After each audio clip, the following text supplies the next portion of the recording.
Hi friends, welcome to Vijayana cooking and blogs. మీరంతా ఎలా ఉన్నారు? బాగున్నారా? నేను బాగున్నానండి. మీరంతా కూడా బాగుండాలని మనస్ఫూర్తిగా కోరుకుంటున్నాను ఫ్రెండ్స్. ఈరోజు అయితే కొత్తిమీర 2 కట్టలు తీసుకున్నానండి. కొత్తిమీర పచ్చడి చేయడానికని. కొత్తిమీర పచ్చడి స్వీట్ అంటే బెల్లం వేసి చేస్తున్నాను. చాలా బాగుంటుంది. ఇది 1 year పాటు నిల్వ ఉంటుంది.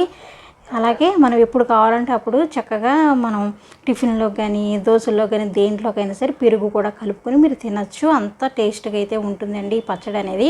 ఈ కొత్తిమీరని తీసుకుని 2 కట్టలు, మనకి కొత్తిమీర ఎక్కువ అవ్వదు కదా, ఆకులు లేత ఈ కాళ్ళు ఇలాంటివి తీసి శుభ్రంగా కడిగి ఒక పల్చటి క్లాత్ మీద ఆరబెట్టానండి.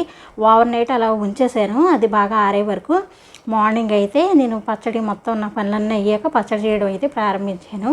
ముందుగా అయితే ఒక ప్యాన్ పెట్టుకుని ఆయిల్ వేసుకున్నానండి. కొత్తిమీర అనేది బాగా వేపుకోవాలి. ఈ వీడియో చూసే ముందు ఒక లైక్ అయితే ఇవ్వండి ఫ్రెండ్స్. ప్రతి ఒక్కళ్ళు కూడా మొదటిసారి మా ఛానల్ చూస్తున్నట్లయితే ప్లీజ్ సబ్స్క్రైబ్ చేసుకొని చూడండి. ఇదిగోండి, కొత్తిమీర చక్కగా వడిలింది, బాగుంది. ఇలా చేయడం వల్ల పచ్చడి కూడా నిల్వ ఉంటుంది, టేస్ట్ కూడా బాగుంటుందండి. కొత్తిమీరని అయితే వేపుకోవాలి. కొత్తిమీర పచ్చడికి కొద్దిగా చింతపండు అయితే తీసుకున్నాను. ఒక నిమ్మకాయ అంత సైజు చింతపండు, కొంచెం వెల్లుల్లి కూడా తీసి పక్కన పెట్టుకున్నాను. వెల్లుల్లిపై చింతపండు ఈ కొత్తిమీర 3 కలిపి మనం గ్రైండ్ చేసుకుంటే బాగుంటుందండి. ఈ కొత్తిమీర పచ్చడి ఒక్కొక్కరు ఒక్కొక్క విధంగా కూడా చేస్తూ ఉంటారు. నిలవ పచ్చడి అనేది కొత్తిమీర ఆవకాయలా కూడా పడుతూ ఉంటారు. మేమైతే మా ఇంట్లో ఎక్కువగా ఇలా చేసుకుంటూ ఉంటామండి. నేను ఏ పచ్చడైనా కొద్దిగా చేసుకుని ఎయిర్ కంటైనర్లో కానీ లేదంటే గాజు సీసాలో కానీ భద్రపరుచుకుంటాను. అది ఒక 2-3 నెలలు, ఒక 6 నెలలు అలాగ వచ్చే వరకు కూడా వాడుకుంటూ ఉంటామండి మేము మా ఇంట్లో. ఎక్కువగా పెరుగన్నం తిన్నప్పుడే నేను ఎక్కువ పచ్చళ్ళు అనేది ఉపయోగిస్తూ ఉంటాను. ఈ కొత్తిమీర పచ్చడి చాలా టేస్ట్గా అయితే ఉంటుందండి. ఈ కొత్తిమీర కూడా కొంచెం సువాసన బాగుంది. కొంచెం నాటు కొత్తిమీర లాగే ఉందండి, బాగుంది. ఇప్పుడు ఎండాకాలంలో కొత్తిమీర అయితే పెద్దగా రాదు, కానీ పచ్చడి అనేది చేసుకుంటే బాగుంటుందని అనిపించి చేశాను. కొంచెం బెల్లం అయితే వేసానండి. 3 స్పూన్లు బెల్లం అయితే వేసుకుని పక్కన పెట్టుకున్నాను. పోపు అయితే ముందుగా పెట్టేసుకుంటున్నానండి. నేను ఒక 2-3 గరిటెలు ఆయిల్ వేసుకున్నాను. మినపప్పు వేసుకున్నాను, శనగపప్పు వేసుకున్నాను, కొంచెం కొత్తిమీర వేసుకున్నాను. ఎందుకంటే ఈ పచ్చడి ఒక 1-2 నెలల్లో మాకు కంప్లీట్ అయిపోద్ది. అందుకే మినపప్పు, శనగపప్పు వేసుకున్నాను. మీకు ఇష్టం లేదనుకుంటే కనుక మినపప్పు, శనగపప్పు అనేది స్కిప్ చేసేయండి. ఆవాలు, జీలకర్ర ఇలాంటివి వేసుకుని కూడా మీరు పచ్చడి అనేది పట్టుకోవచ్చు.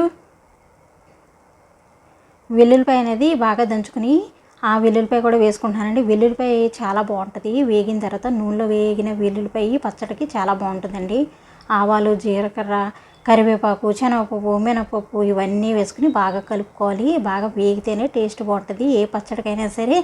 మనం వెల్లుల్లిపాయ బాగా వేగితే నూనెలో రుచికరమైన పచ్చడిలా తయారవుతుందండి. కొంచెం ఎండుమిర్చి కూడా వేసుకున్నాను. పచ్చడి అనేది మనకి క్వాంటిటీ తక్కువ కనుక, ఎందుకంటే ఒక గాజు సీసాలో నేను వేసుకుంటానండి, అది సరిపోతుంది మాకు. పచ్చడి ఎక్కువగా పెరుగన్నంలోనే తింటూ ఉంటాం మేము. పచ్చళ్ళు అనేవి ఇలాంటి నిలవ పచ్చళ్ళు, ఆవకాయ, మాగాయ అలాంటివి అయితే ఎప్పుడైనా పప్పు అది వండుకున్నప్పుడు తింటూ ఉంటాము.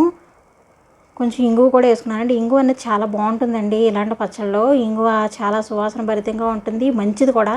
కొత్తిమీర అనేది కొంచెం మనకి గ్యాస్ ఫామ్ అయ్యే ఇది కూడా ఉంటుంది, గొంతులో కొంచెం ఇదిగా ఉన్నట్టు ఉంటుంది. అలాంటప్పుడు ఇంగువ వేసుకుంటే చక్కగా పచ్చడి ఏం తిన్నా అరిగిపోతుంది. బెల్లం వేసుకున్నాను, ఉప్పు వేసుకున్నాను, అలాగే చింతపండు, ఎల్లుల్లిపాయలు, కొత్తిమీర ఈ 3 కలిపి గ్రైండ్ చేసుకోవాలి. ఇప్పుడైతే నేను పచ్చి కారం వేసుకుంటున్నానండి, ఒక 3 స్పూన్లు. నేను కారం ఆడించుకున్నప్పుడే నేను కొద్దిగా కారం తీసి ఆవకాయకి, మాగాయకి అలాగే మిగతా ఏ పచ్చళ్ళైనా కొద్ది పట్టుకుంటాను కనుక నేను ఒక కేజీ లోపు కారం తీసి పక్కన పెట్టుకుంటానండి. ఆ కారమే అన్ని పచ్చళ్ళకి యూజ్ చేస్తూ ఉంటాను. ఇదిగోండి, పోపు పెట్టుకున్న తర్వాత కారం కలిపిన కొత్తిమీర కారం రెడీ అయిపోయిందండి. స్వీట్ కొత్తిమీర కారం అంటారు దీన్ని. ఇదైతే మనం ఈ పోపులో వేసుకుని చక్కగా కలుపుకోవడమే. ఈ పచ్చడి ఒక రోజు అయిన తర్వాత మీరు తిని చూడండి. ఎవరైనా ట్రై చేయలేని వాళ్ళు ఒకసారి ట్రై చేసి చూడండి ఫ్రెండ్స్. కామెంట్ సెక్షన్లో మీ కామెంట్స్ని తెలియజేయండి. ఈ పచ్చడి ఎవరైనా ట్రై చేసి ఉన్నట్లయితే ఎలా ఉందనేది నాకు తెలియపరచండి. నేను చాలా సంతోషపడతానండి. ఇలాంటివి నాకు చెప్పడం వల్ల కూడా ఆనందం అనిపిస్తుంది. మా ఛానల్ని చాలామంది సపోర్ట్ చేస్తున్న మీ అందరికీ కూడా చాలా చాలా థ్యాంక్స్ అండి. మా వీడియోస్ని మీ ఫ్రెండ్స్కి కూడా షేర్ చేస్తూ ఉండండి ఫ్రెండ్స్. ఈ వీడియో ప్రతి ఒక్కరికి నచ్చితే కనుక ప్లీజ్ లైక్ చేయండి, షేర్ చేయండి, కామెంట్ చేయండి. మా ఛానల్ని సబ్స్క్రైబ్ చేసుకోవడం మాత్రం మర్చిపోకండి. Thank you for watching. Thank you అండి.